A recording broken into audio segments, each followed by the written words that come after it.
Hello everyone. Till the last class, we have been discussing how the different countries consume the energy in different parts of the world. We saw that there are major differences in which a particular country would be consuming. There's a huge amount of difference in the absolute amount of energy consumed, the per capita amount of energy consumed, and even in the per capita amount of CO2 emissions, which might be resulting from their energy use. In today's class, we will delve deeper into the different sectors, which are basically the residential sector, the industrial sector, as well as the transportation sector, to understand the nuances that are associated with these sectors, how energy is consumed in the sectors, and what could be the probable ways of improvement in the future. But taking a cue from the earlier class, I would also like to introduce you to something called as a Sankey diagram.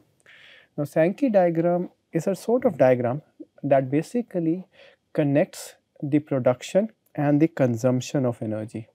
So, what you see on the left hand side is a typical Sankey diagram for the United States for the year 2010, and what you have is the different sources of energy that are used for the energy needs. It includes the oil products, the natural gas, electricity, the biofuels, and on the right hand side what you see are the different industries or different areas in the residential or transportation sector that would be consuming this energy. So, this is being quantified into industrial sector, transportation sector, non-energy use and other uses.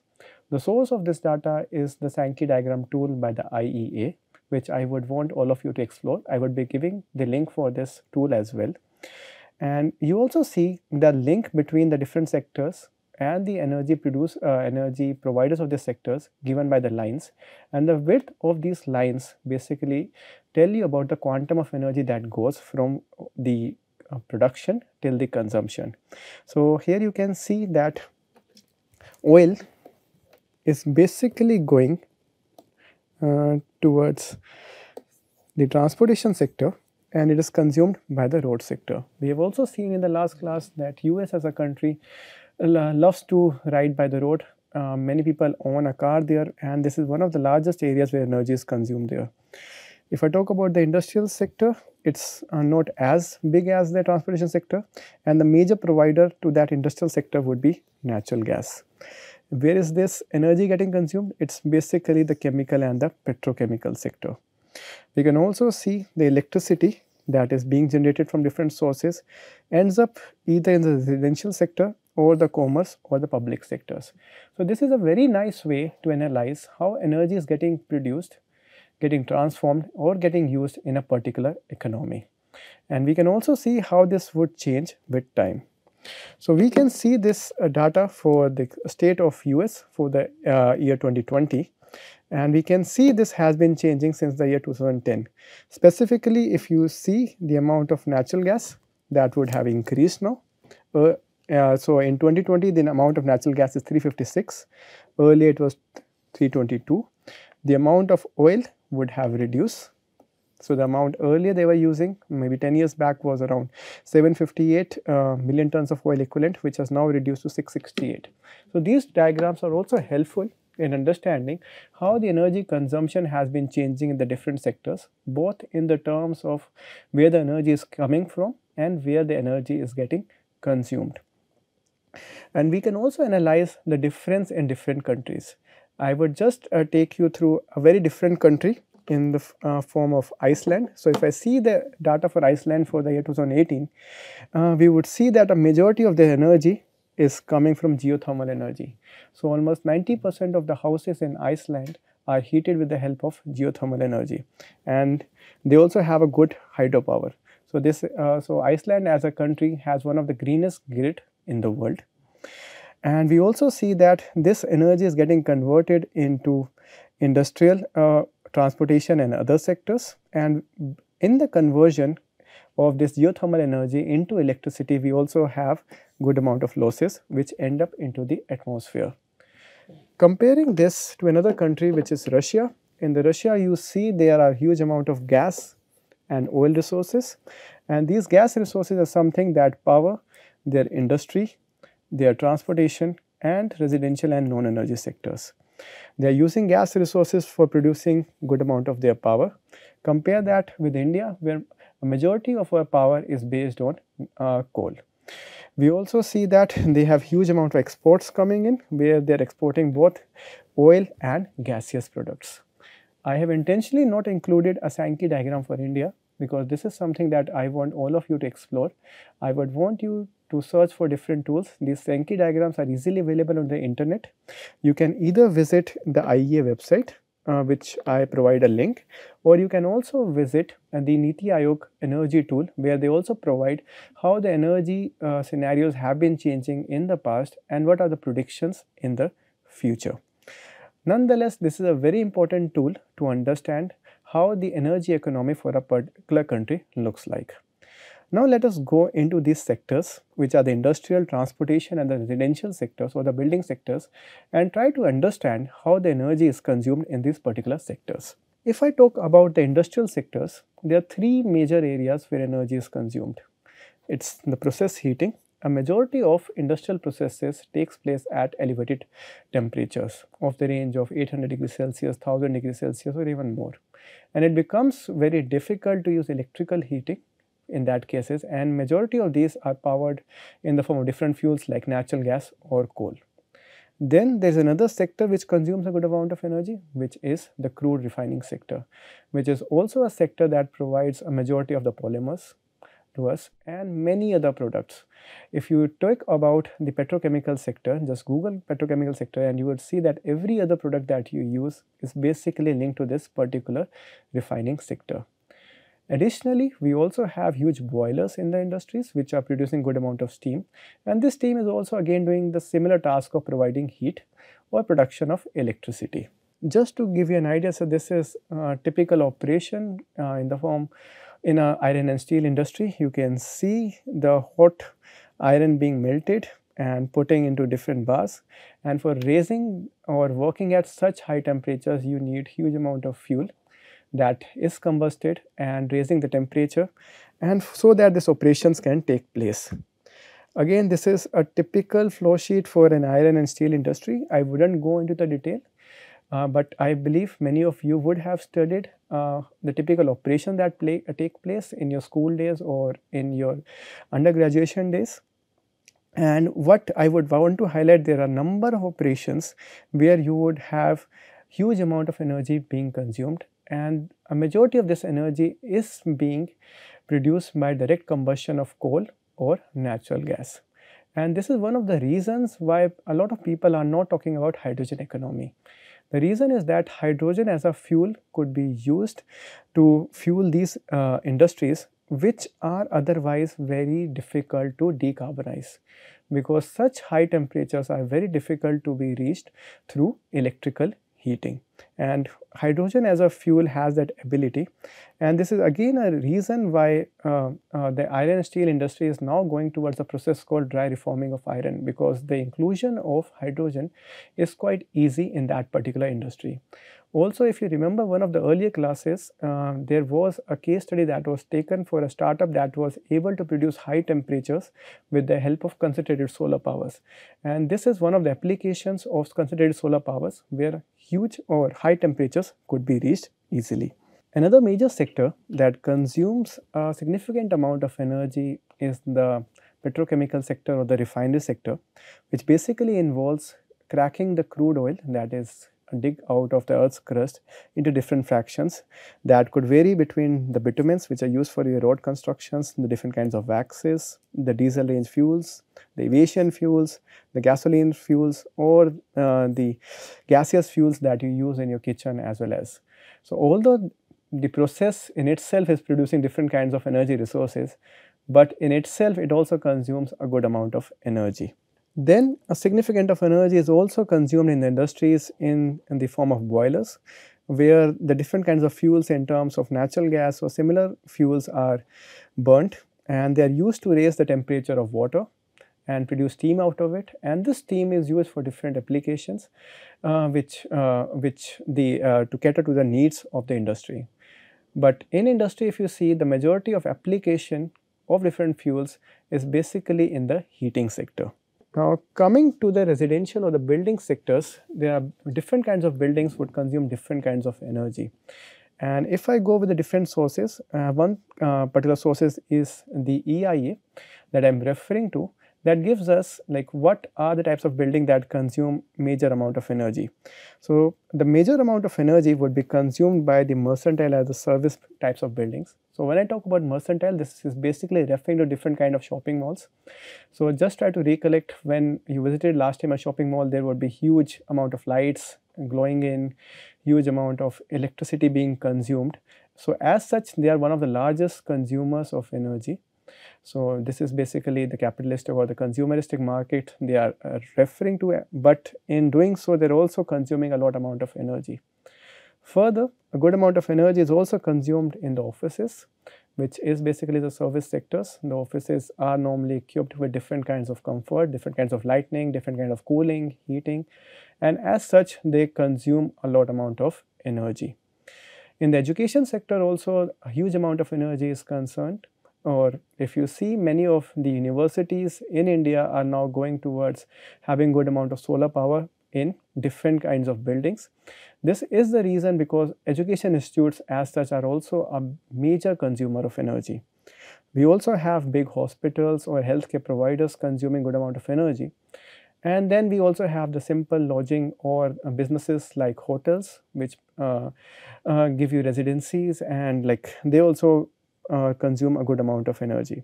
But different kinds of buildings would have very different energy consumption.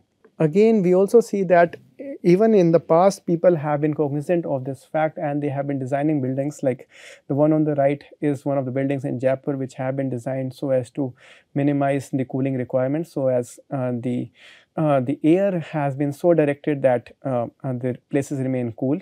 The one on the left you can see is a building that is designed to minimize the lighting requirements. So as of now, like things are again coming back where buildings are being designed to decrease their energy requirements, both in terms of lighting or cooling or heating requirement. Again, the buildings, if we consider in different parts of the world or the residential sector, they would be very different in the consumption of energy. If I talk about a typical household in the developed world, in Europe or in the US, which is typically a colder country, this is how the consumption would look like. A majority of their energy would be consumed in the space heating. So even though it's they're having a snowfall outside, in the house a temperature of around 18 or 20 degrees Celsius would be maintained. Plus they would be using a good amount of energy in heating applications as well. So any place you go would have has the ability to give you hot or cold water simultaneously. So nonetheless, like this is consuming energy somewhere. Then we have the lighting and the appliances. They have their cooking use as well, which comes around 6%. And given that majority of these countries are in the colder region, the cooling requirements are not as much. So again, to give you a majority of their energy requirement goes towards heating, both the space heating and the water heating. Compare that with a country like India. So in India, a majority of our heat goes towards fans or evaporative cooling or air conditioning or refrigeration. So we are typically a hot country, and a majority of energy goes in the cooling applications. Since economically people are not very well off, they go with a cheaper option like fan or evaporative cooler. Cooler is something that you find much in northern part of the country and not very often used in the southern parts. Then again, refrigeration, we in India love to cook a lot, so that is why refrigeration is used quite a lot. Plus if you see the lighting, the energy consumed as a percentage of the total energy is quite high, and quite high as compared to that used in Europe or the US. Further, we have others which basically includes the cooking applications and others. So the point I wanted to make here is, among the different countries in the building sector, you could have different places where you would be consuming a major amount of energy, and this would be primarily in space heating or water heating in the European countries, and the energy use would primarily relate to the cooling applications in a country like India. Further, the change in the energy would be very different for the rural and the urban areas. So herein I am referring to a study that did an analysis how the energy consumption would be changing for the 90 years among different applications in India, and they have given the projections how the energy would be changing in the rural and the urban areas. So again, they have given the bifurcation between the different applications, which includes cooling, cooking, lighting, heating, and we see that there is a huge amount of difference between both the rural and the urban areas. Urban areas as such tend to consume much more than the rural areas, and this should also be an area of concern, and the difference between the two needs to be minimized as much as possible. Further, coming to the last aspect of energy consumption, which is the transportation sector. So if I look at the number of motor vehicles per thousand people, so this is the normal metrics in which the number of vehicles is given for the different countries, the number of vehicles that are there per thousand people. This is how the different countries would stand in. We have countries like Gibraltar, San Marino, maybe Monaco, which most of you might be hearing for the first time. These are small countries, but as such they have huge amount of vehicle population. If we talk about a typical developed country like US, it has the vehicle population of almost 900 per thousand people. So it would basically translate to that if you have a family of 4 people, every person has his or her own vehicle. Compare that to a country like India, where this number would come around 60, 50 or 60. So for every population of 1000 people, we just have 50 cars or 60 cars on the streets. So this is way lesser. And we in India are aspiring for a lifestyle that is equivalent to that of US or any other developed world, and we would want to increase the number of cars here. To say at like the particular extent, like it is a very difficult thing to achieve given the infrastructure is already crumbling among with the type of cars networks that we have, and even in the future if this was to increase, this could have drastic consequences. China is somewhat better than us, but it's way lesser than what we see in some of the developed countries like US or New Zealand or Canada, where the number of cars are way higher. And this is again the reason why in India and China people are using good amount of public transportation. And we are quite better if you consider our immediate neighbors like Pakistan or Bangladesh. If we talk about the total vehicle population in terms of millions, India is probably at par with US or China. So this is again something interesting to note, that although the per capita or the number of vehicles per thousand people is somewhat lesser, if I talk about the total vehicle population, we are almost equivalent to that of China and US. And this is again a reason that people would want to go towards combined or public transportation or ride sharing facilities in the future, because the infrastructure that we have would not have the ability to sustain the amount of vehicles that are there on a per capita basis in a developed country like New Zealand or Australia or the US.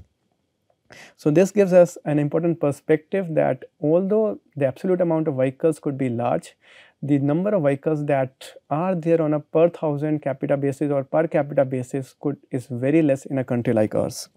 Further, if I talk about the transportation energy consumption by region, we can see that, so this was again done in-house by our team. We see that in the year 2025, we are quite minimum. A good amount of energy is being consumed by China and as well as the European countries. We also have the US consuming a major chunk of energy in the transportation, which is by far the largest consumer of energy as well as transportation is consumed. But if we see the next 70 years or so, our transportation energy is expected to increase at a very fast rate. Interestingly, China is going to remain almost stagnant or slightly reduce. Something similar is expected for the US as well. But it's interesting to note that most of the increase in the transportation energy would be powered by India and the other Middle Eastern countries. So this is something that we should be alert about. Of course, we would want to increase the number of vehicles, but again that needs to be done in a sustained fashion. Further, we can also have a look towards the air transportation. If we try to compare the number of aeroplanes in terms of the regional jets, the wide body jets as well as narrow body jets, US leads the race by far. Then we have the European countries, China picking in. India is still way back. The number of airliners that we have in India is way less.